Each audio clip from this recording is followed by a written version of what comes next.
আলামিন গোটা জগৎ সাজাইলেন দুনিয়ার মানুষ একমাত্র তোমার খেদমতের জন্য। কিন্তু এই দুনিয়া যে বানাইলেন, মানুষ বানাইলেন, আদম হাওয়া বানাইলেন, সব কিছু বানাইলেন আমার আল্লাহ একমাত্র নবীর উসিলায়। কে সেই নবী? আমার আদম হাওয়াকে আমার আল্লাহ জান্নাত থেকে বের করে দিলেন। বের করে দেওয়ার পর 300 থেকে 350 বছর যাবত আদম হাওয়া কান্না করে আল্লাহর যত নাম আছে সব নাম নিয়ে কাঁদে।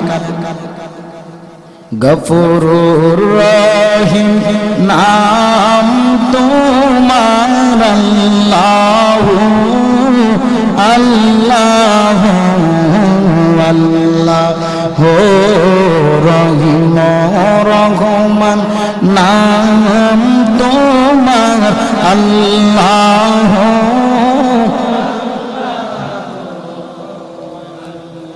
ও আল্লাহ, তোমার এমন কোন নাম নাই যেই নাম নিয়ে আমি আদম নবী তোমাকে ডাকি নাই। শেষ পর্যন্ত আদম নবী বলে, রে আল্লাহ, জান্নাতের পারে দেখেছিলাম আপনার নামের সাথে আরেকটা নাম, জানি না তিনি কে, তবে তিনি হলেন শেষ নবী রাহমাতুল লিল আলামিন। ও আল্লাহ, মুহাম্মাদুর রাসূলুল্লাহ সেই নামের খাতিরে তুমি ক্ষমা করে দাও। সুবহানাল্লাহ বলুন। ওই নবীজির নাম মুবারক নিয়ে আল্লাহর কাছে ক্ষমা চাওয়া মাত্র আল্লাহ বলে, রে আদম, অনেক দেরি করে ফেলেছো।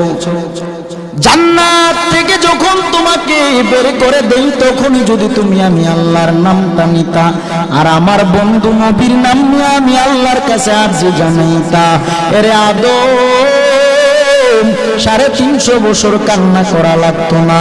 তোমার একবার যদি খালি আমার নবীর নামের দোহাই দিতা, এরে আদম, তোমাকে আমি আল্লাহ জান্নাত থেকে বের করতাম না।